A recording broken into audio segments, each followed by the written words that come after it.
Units and dimensions need quick recap.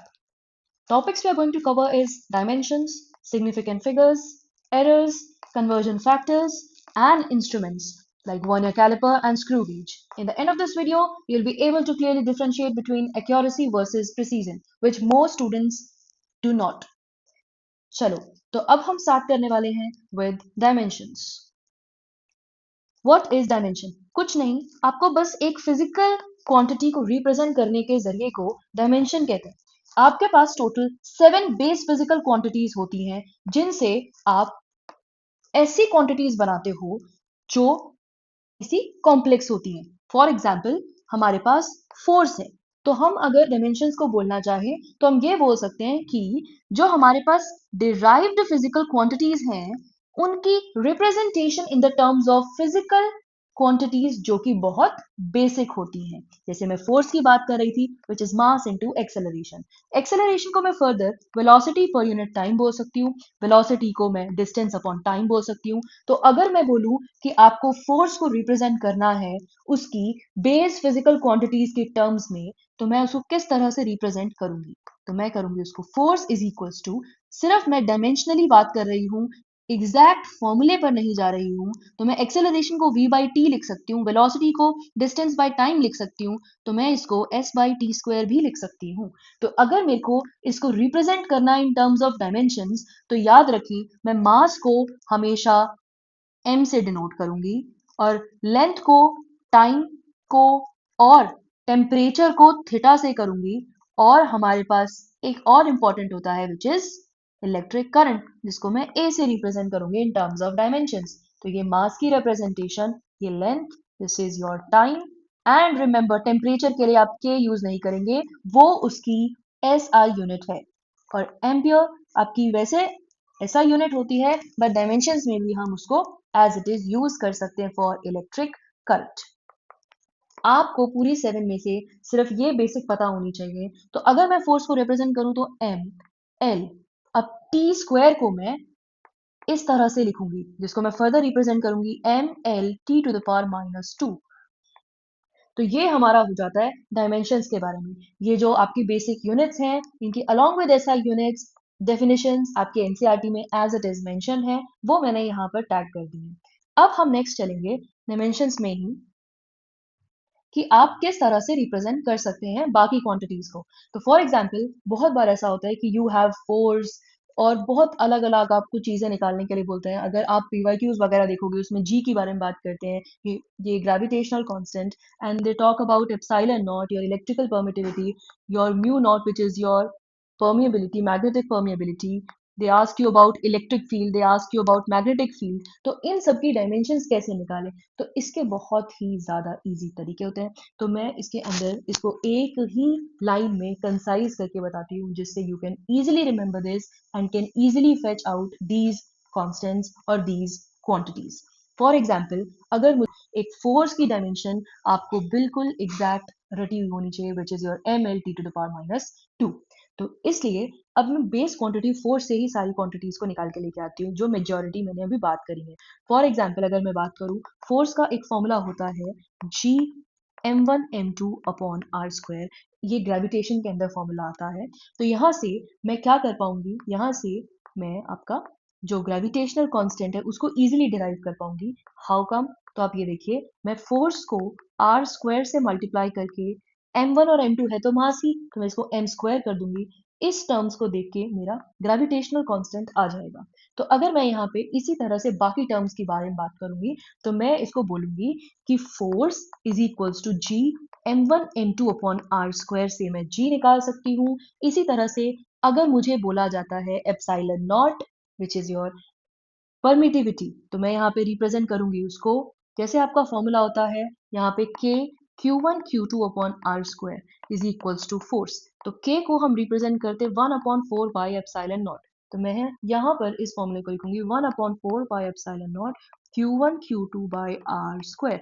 अब similarly मैं इसके साथ भी फोर्स को लेकर इसकी वैल्यू को डिराइव, मतलब इसकी डायमेंशन को डिराइव कर सकती हूँ। नेक्स्ट हमारे पास, मैं फोर्स को स्प्रिंग कांस्टेंट की टर्म्स में लिखना चाहूँ, स्प्रिंग फोर्स की टर्म्स में लिखना चाहूँ, तो मैं उसको kx लिख सकती हूँ। अगर मुझे म्यू नॉट निकालना, तो मैं उसको mu naught I1 I2 L upon 2πr की टर्म्स में लिख सकती हूँ, इससे मुझे म्यू नॉट मिल जाएगा। और सिमिलरली अगर मुझे इलेक्ट्रिक फील्ड के उसमें रिप्रेजेंट करना है तो जिस QE के रिप्रेजेंटेशन में हो सकता है, मैग्नेटिक फील्ड में QVB। और अब मैं इसको फर्दर और इसी तरह से एक्सटेंड करती हूँ कि अगर मुझे बोला जाता है मुझे ईटा निकालना है which is a coefficient of viscosity, तो मैं उसके लिए फॉर्मूला यूज करूंगी 6π ईटा RB। और अगर मुझे सरफेस टेंशन का वो निकालना है तो मैं इसके लिए यूज करूंगी T/L। T here is surface tension.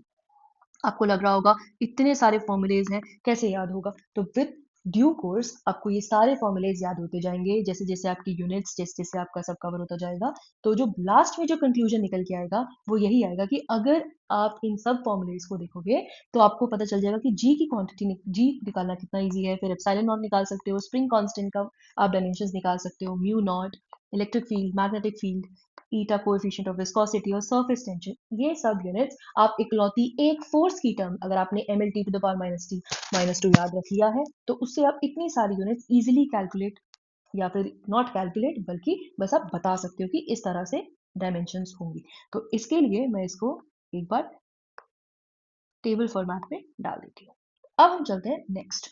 अब ये हो गई हमारे पास फोर्स के टर्म्स में, बट बहुत सारी ऐसी क्वांटिटीज आती हैं जो कि प्रेशर रिलेटेड होती है और हमें पता है कि प्रेशर क्या होता है हमारे पास। तो यहाँ पे मैं बात करूंगी प्रेशर रिलेटेड।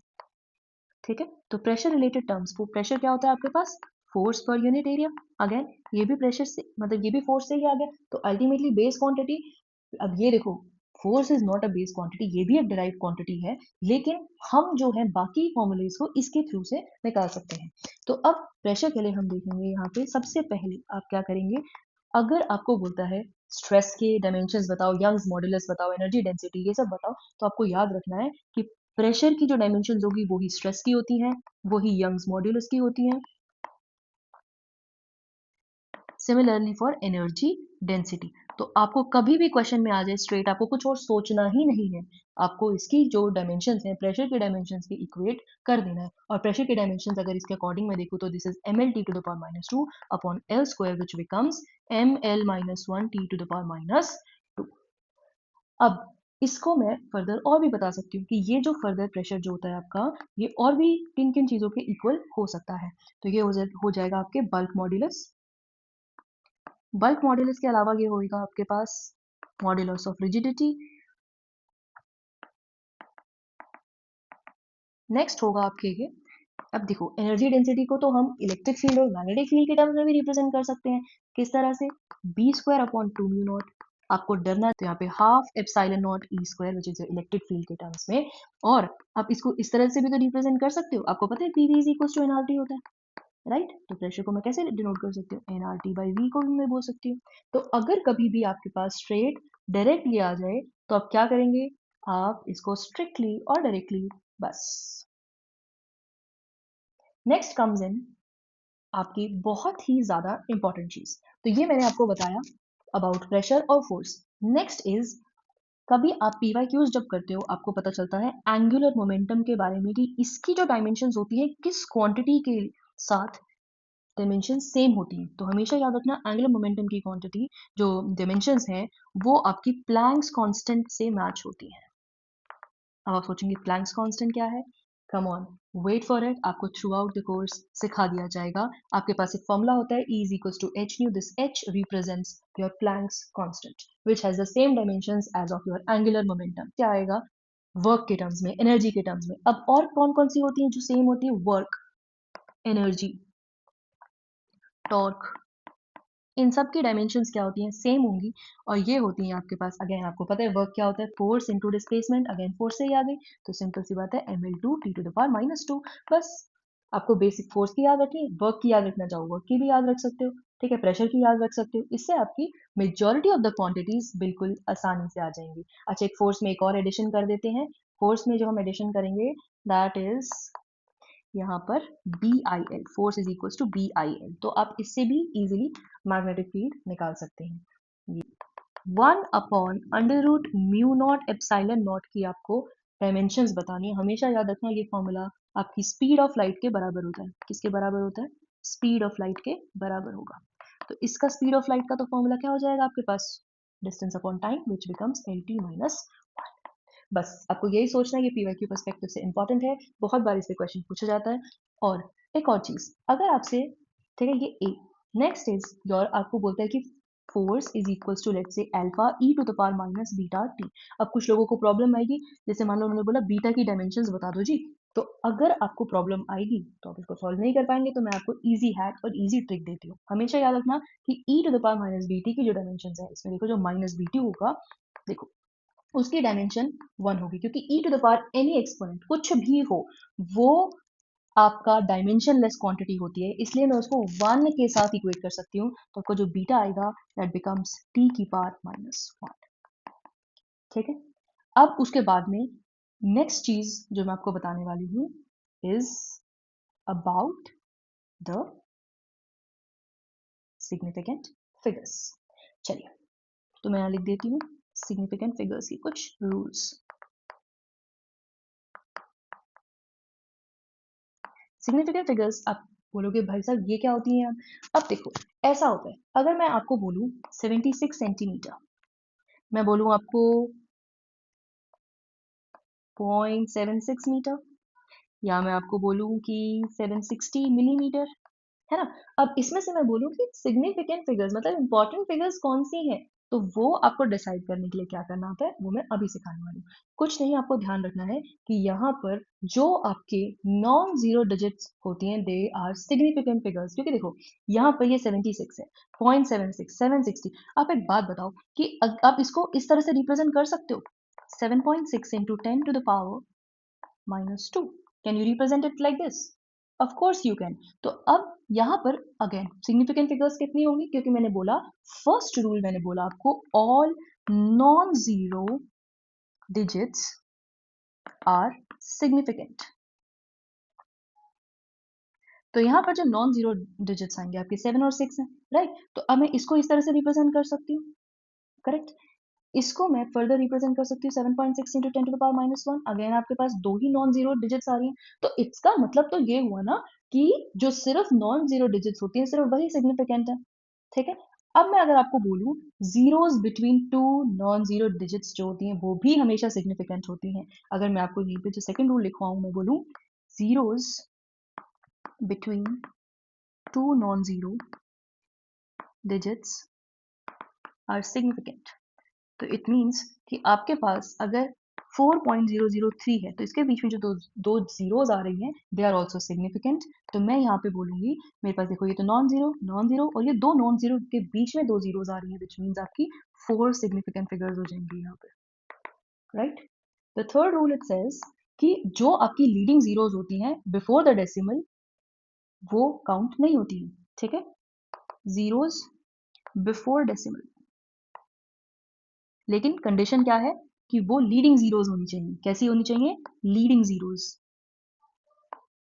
फॉर एग्जाम्पल अगर मैं आपको बोलूं 0.034, अब देखो यहां पर आपको लगेगा कि ये पॉइंट से पहले जो जीरो है इसको भी काउंट कर लेते हैं, बट ये नॉन सिग्निफिकेंट होती है, इसमें सिर्फ और सिर्फ आपकी 3 सिग्निफिकेंट फिगर्स आएंगी। तो इसी के साथ हमारा नेक्स्ट रूल आता है कि देखो डेसिमल के बाद वाली जो है आपकी वो जो ट्रेलिंग जीरोस होती है, कौन सी जीरोस? ट्रेलिंग जीरोस, वो भी क्या होती हैं? सिग्निफिकेंट होती हैं।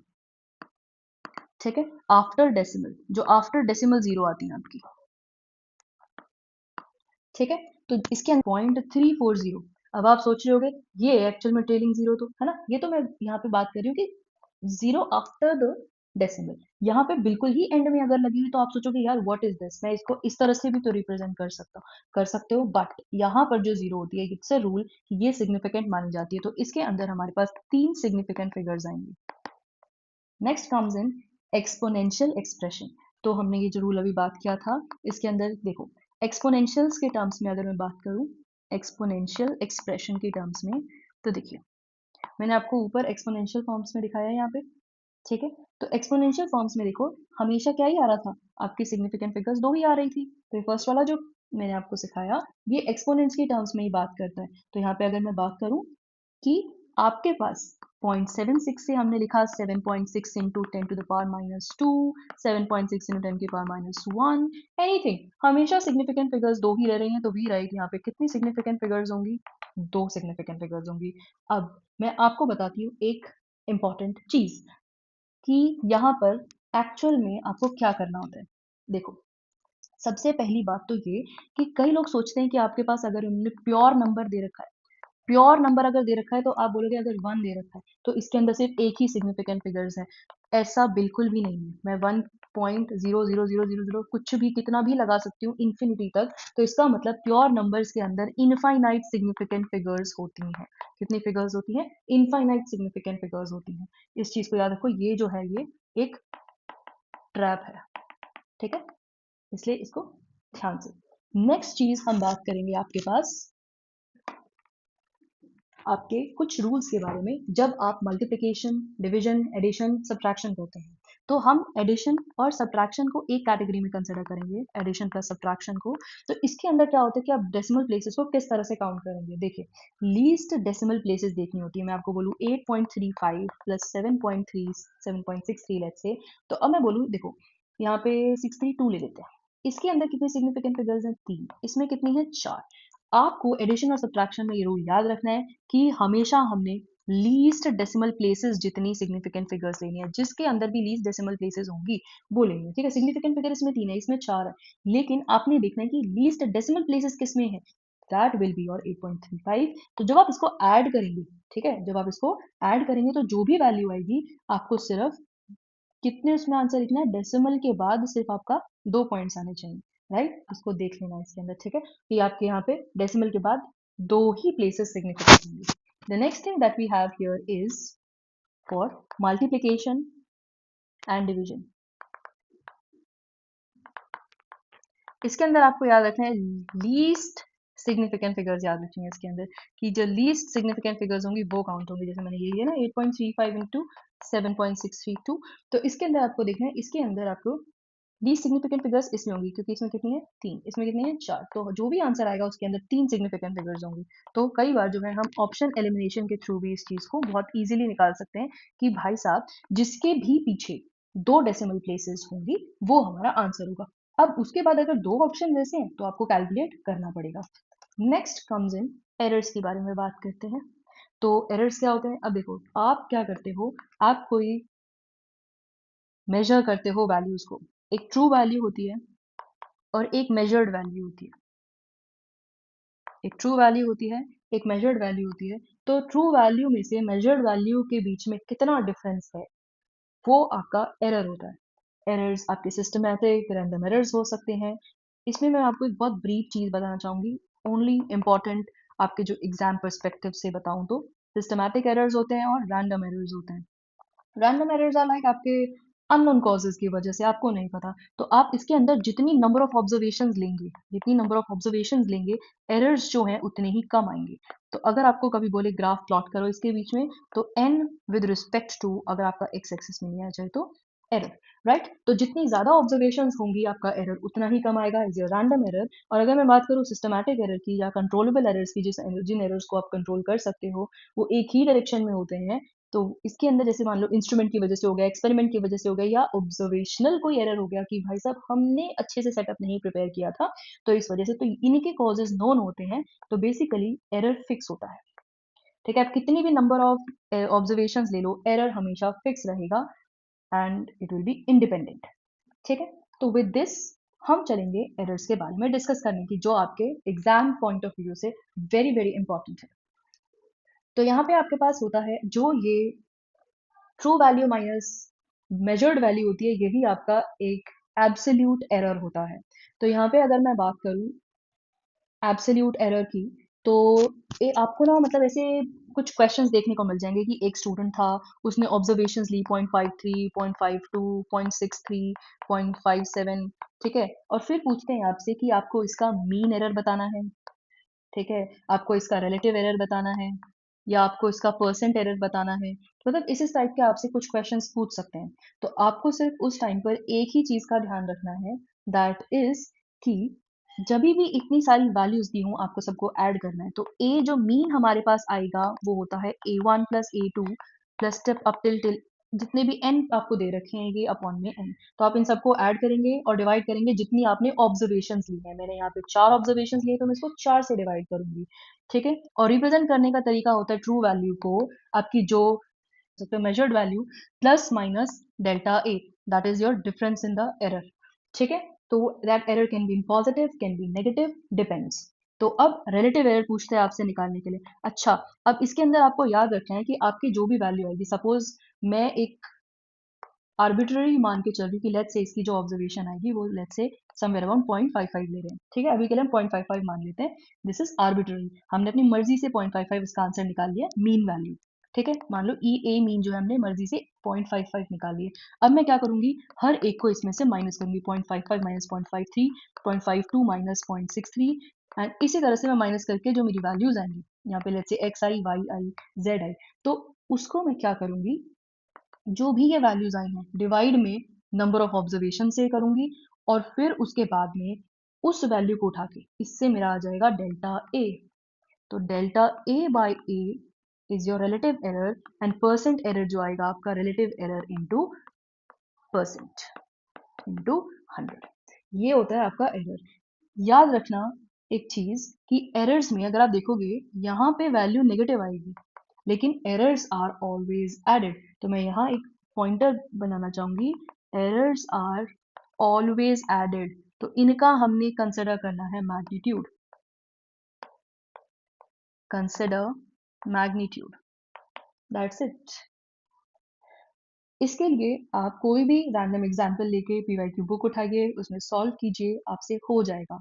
In the next upcoming session I will be bringing you the PYQ series, जहां पर मैं खुद आपको ट्रिक्स एंड टिप्स बता रही होंगी। द नेक्स्ट दिया होता है मल्टीप्लाई, डिवीजन या पावर्स होते हैं, तो आप उस टाइम पे एरर्स को कैसे निकालेंगे। तो रिलेटिव एरर निकालने का एक तरीका होता है। तो देखिए, अगर मैं आपको बोलती हूँ आपके पास एक फॉर्मूला है V is equal to I R, Ohm's law सबने पढ़ा है। ठीक है, 10th क्लास में सबने पढ़ा है। तो ओम्स लॉ के अंदर ये जो V है, this is your potential, this is your potential difference, I mean this is your current and this is your resistance, right. तो अगर मैं इसको रिलेटिव एरर की टर्म्स में रिप्रेजेंट करना चाहूंगी, तो मैं इसको करूंगी delta V by V is equal to delta I by I plus delta R by R। तो ये मेरी एरर्स होंगी, ये मेरी वैल्यू होगी, जिससे मैं पता लगा सकती हूँ कि मेरे पोटेंशियल डिफरेंस के अंदर कितना आ रहा है डिफरेंस, या इसमें कितना डिफरेंस आ रहा है, वैल्यूज को पुट कर कर। The next thing that we have is, let's say ये तो हो गया आपका simple multiplication, this is your multiplication.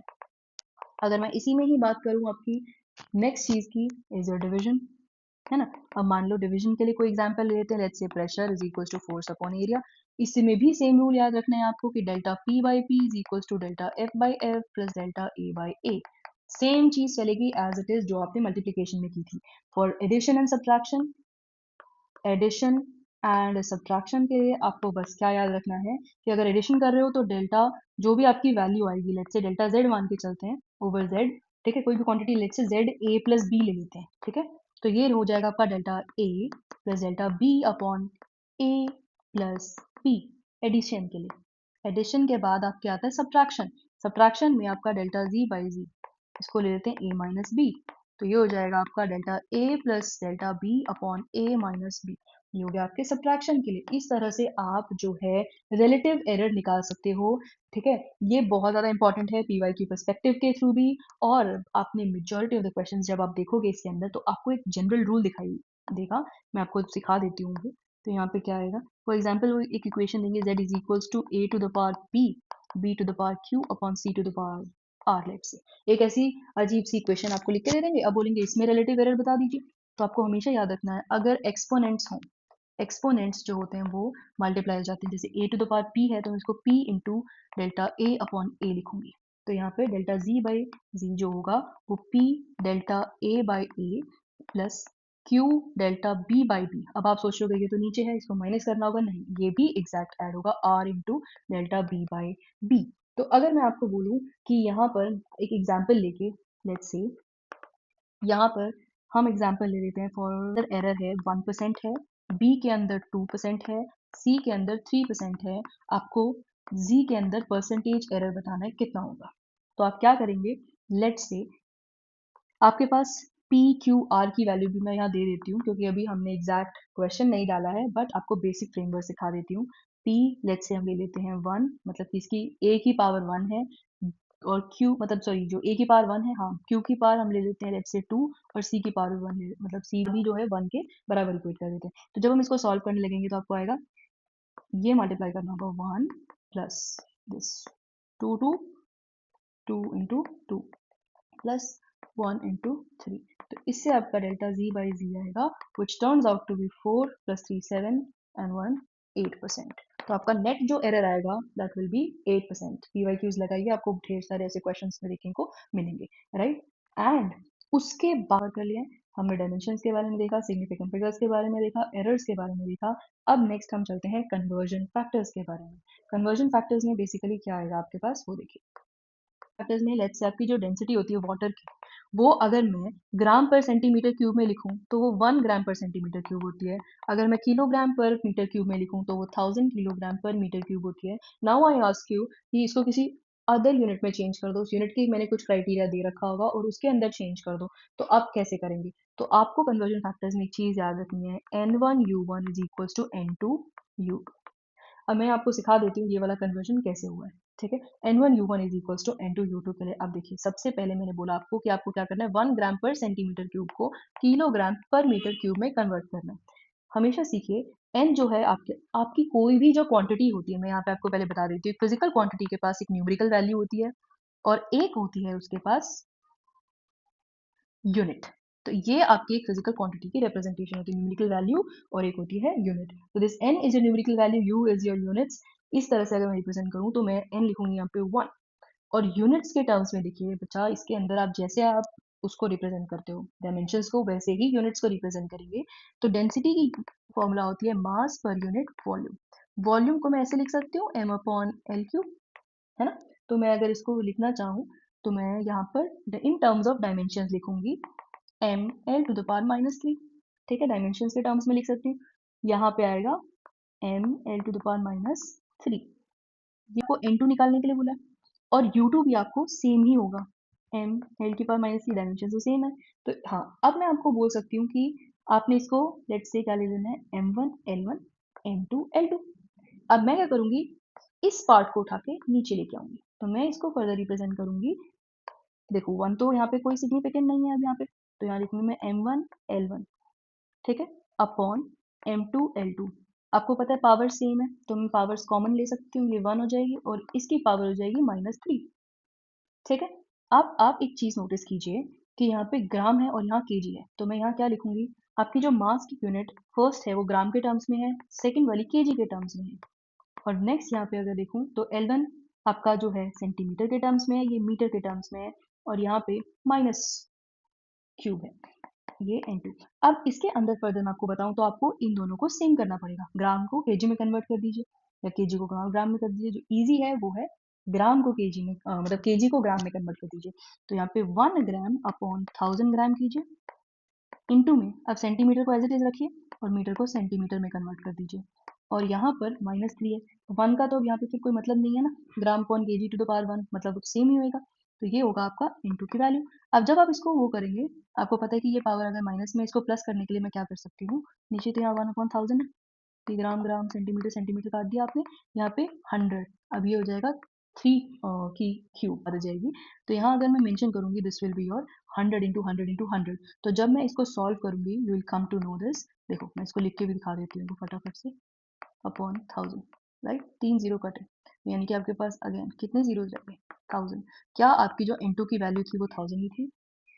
Yes, it was 1000 only. So this is how you get this correct. आपके कन्वर्जन फैक्टर्स बहुत सिंपल होते हैं, इसी तरह से क्वेश्चन आते हैं, आप इनको हैंडल कर लेंगे।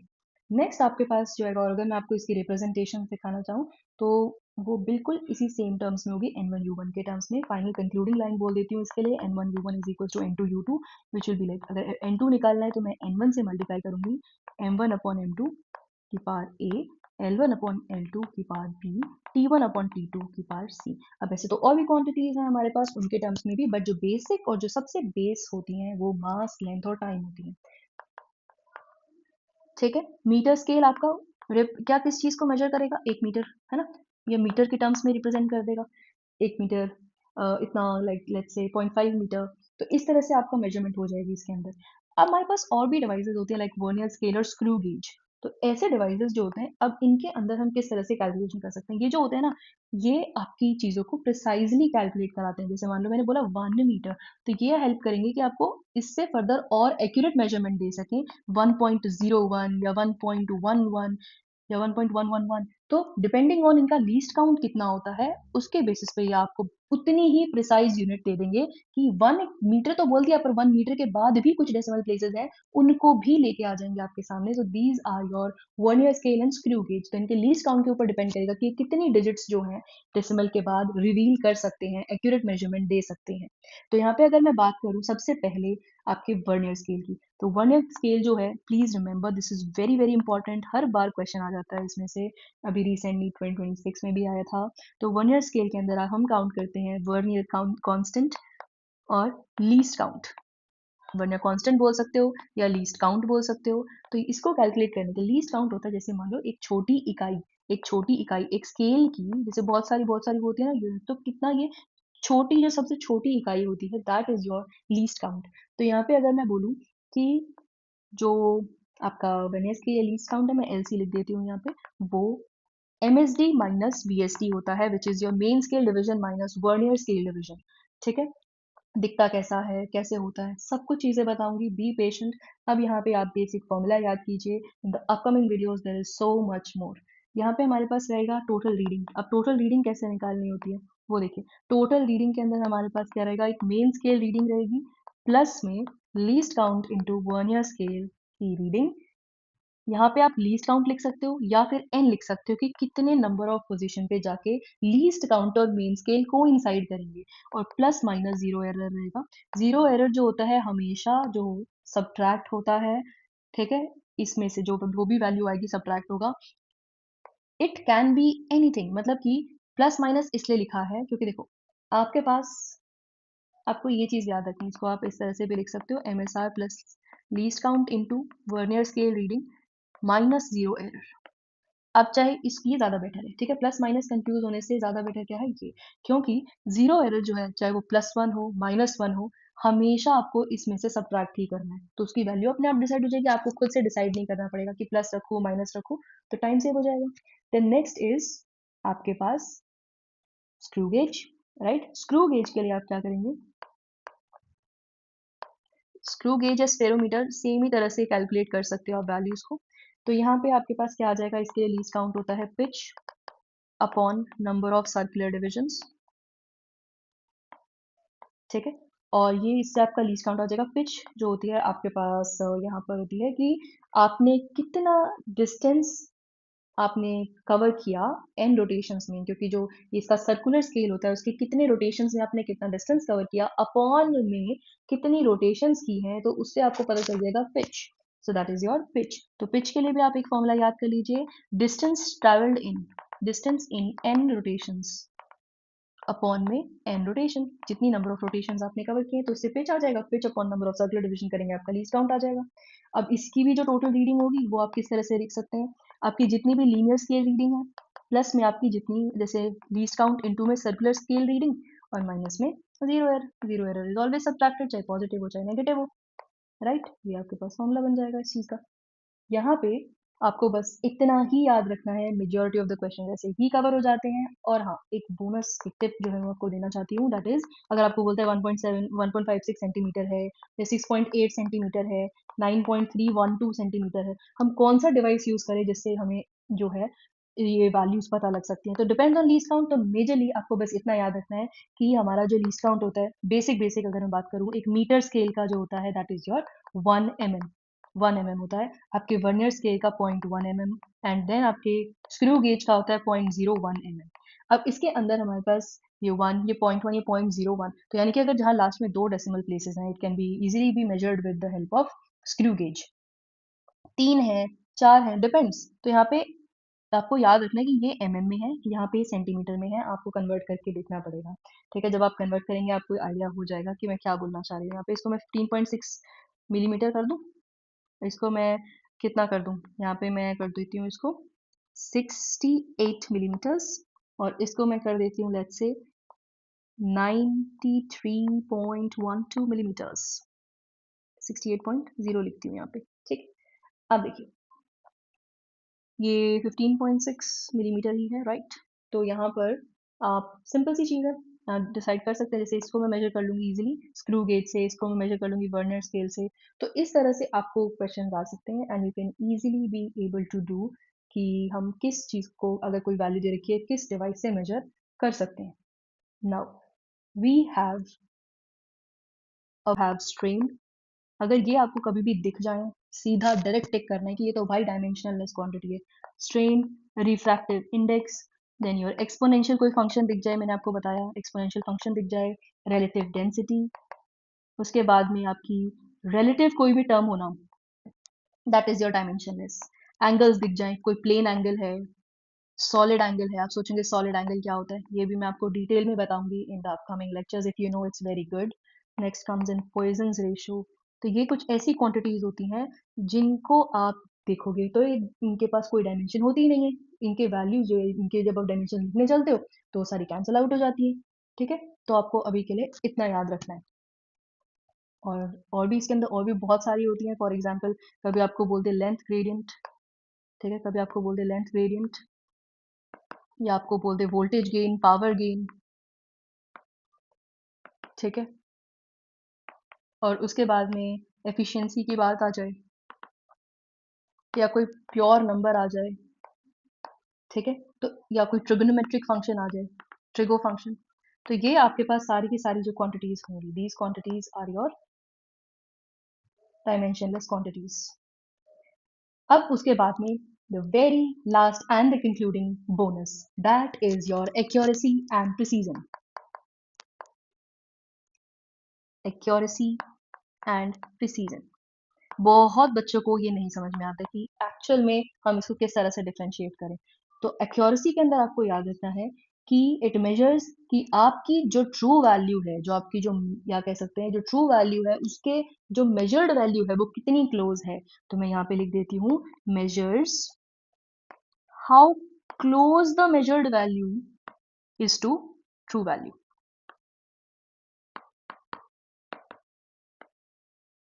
प्रिसीजन में अगर मैं यही बात करूं, प्रिसीजन में आपके पास क्या आएगा कि जब आप कोई भी क्वांटिटीज को ले रहे हो तो वो खुद के आसपास कितनी ज्यादा वैल्यूज लेके बैठ रही है, तो हम बोल सकते हैं टू व्हाट रेजोल्यूशन और limit the quantity is measured. देखिए, जब यहाँ पे मैं आपको एग्जाम्पल समझाती हूँ, ऐसे किसी को समझ नहीं आता है क्योंकि ये सब डेफिनेशंस हैं, मुझे भी रटी हुई हैं, आपको भी रट जाती हैं, बट कॉन्सेप्ट क्या है, 3.2 ये वैल्यू रखी है।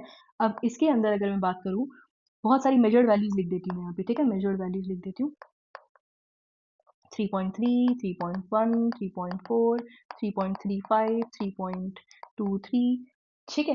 तो ये जो वैल्यूज हैं, ये जो है आपकी ट्रू वैल्यू के बहुत आसपास घूम रही हैं, ठीक है। तो इसीलिए मैंने इनको क्या बोला कि ये एक्यूरेसी बता रही है। लेकिन अगर मैं यहीं पे बोलूँ कि वैल्यूज दे रखी हैं आपके पास 2.8, 2.7, और दे रखी हैं 2.85, 2.89, ये अपने आसपास तो बहुत ज़्यादा क्लोज है लेकिन ट्रू वैल्यू से बहुत दूर है, खुद में प्रिसाइज है बट एक्यूरेट नहीं है। आप समझ रहे हैं कि ट्रू वैल्यू से तो दूर है लेकिन अपने आप में प्रिसाइज है, अपने आप में बहुत क्लोज वैल्यूज हैं। So this is the difference between accuracy and precision.